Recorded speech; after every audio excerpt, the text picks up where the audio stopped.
Assalamualaikum warahmatullahi wabarakatuh. Puji berserta syukur marilah kita panjatkan kepada Allah Subhanahu Wa Taala yang telah memberikan beribu-ribu nikmat. Tidak lupa juga salawat kepada Nabi Muhammad SAW serta sahabatnya. Semoga kita mendapat syafaat di akhirat nanti. Saya ingin perkenalkan diri saya. Saya adalah Siti Hajah Wahidah binti Mak Naru. Saya merupakan pelajar tahun akhir di Politeknik Kota Baru dan saya berasal dari Pasir Putih. Saya berumur 23 tahun. Okey, seterusnya adalah fizikal, iaitu kita harus menjaga tidur kita dan kita jangan tidur terlalu lambat kerana akan membimbangkan kita tertidur di dalam dewan, dan kita boleh mengambil tidur yang betul iaitu 6 hingga ke 7 jam untuk merehatkan tubuh dan pastikan sihat. Okey, tidur yang betul ini amat penting untuk fungsi otak supaya kita dapat mengingati sesuatu perkara dengan baik. Okey, tidur yang cukup adalah sangat penting dalam mengekalkan badan yang sihat. Meskipun dilihat satu perkara yang mudah dilakukan, ia akan menjadi masalah kepada sesetengah orang yang tidak terbiasa.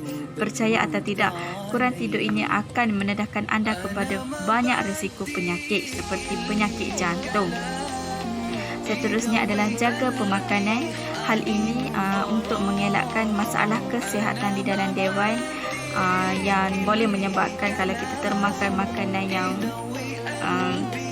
pedas ke apa akan menyebabkan cirit-birit.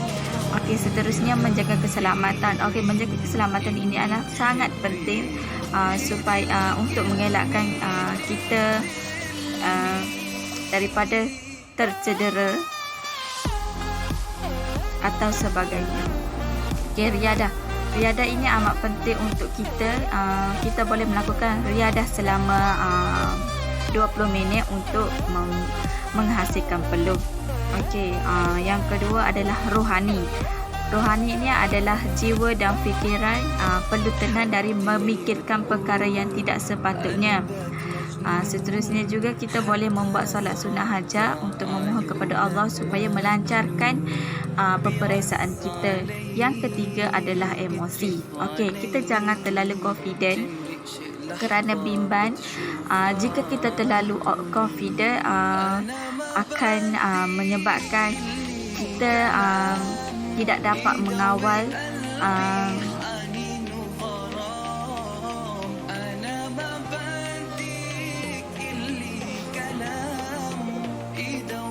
yang keempat adalah mental. Okey, kita mestilah bersedia dan berusaha sebisa mungkin untuk tidak menyerah kalah sebelum usaha. Mental yang sihat ni akan menghasilkan fikiran positif dan bersikap optimis. Ia menganggap SPM ini adalah satu target kejayaan kita.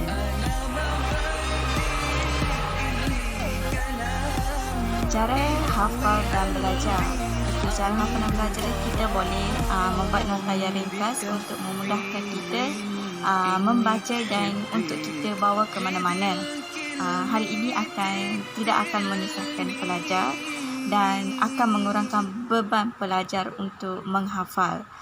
Okey, sekiranya kita rasa susah untuk menghafal, kita boleh menghafal teks ataupun kita boleh membuat nota dengan menggunakan kanta kunci pertamanya supaya kita senang untuk mengingatinya. Okey, kat sini juga kita terdapat banyak bentuk peta minda yang terdapat bagi boleh mendapatkan nota kita nampak kreatif. Apabila nota kita kreatif, akan membuat kita bersemangat untuk membaca nota dan dia pun akan nampak mudah untuk kita fahami. Seterusnya, okeylah, memang wajiblah untuk pelajar apabila kita selesai mempelajari sesuatu ilmu itu, kita haruslah mengulang balik apa yang diajar oleh lecturer kita ataupun guru supaya kita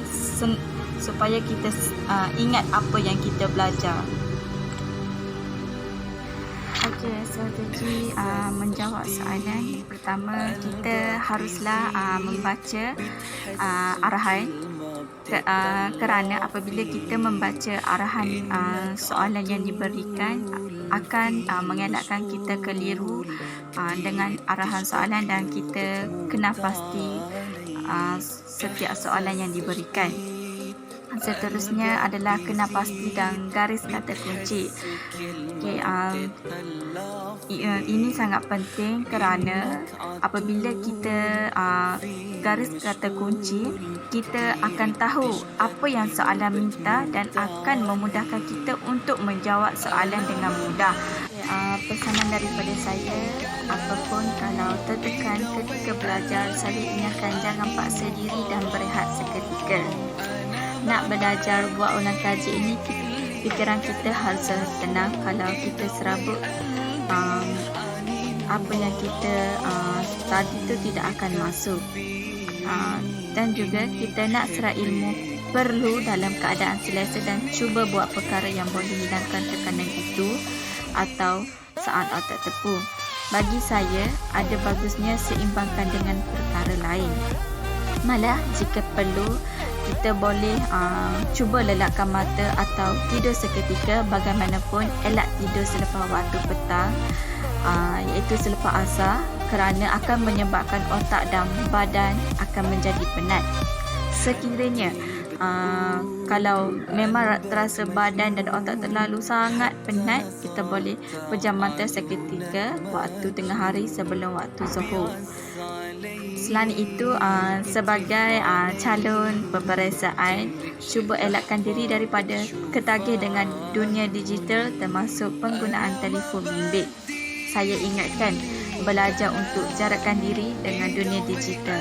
Memang sekaranglah anak-anak muda kan terbiasa dengan memegang telefon bimbit untuk melayari dan dengan pelbagai kemudahan aplikasi sehingga berjam-jam lamanya.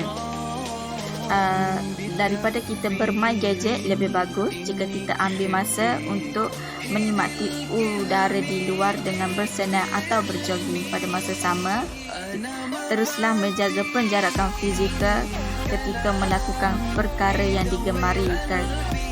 Seterusnya, saya ucapkan selamat maju jaya dan semoga dipermudahkan urusan mereka yang hendak mengambil SPM. Sekian.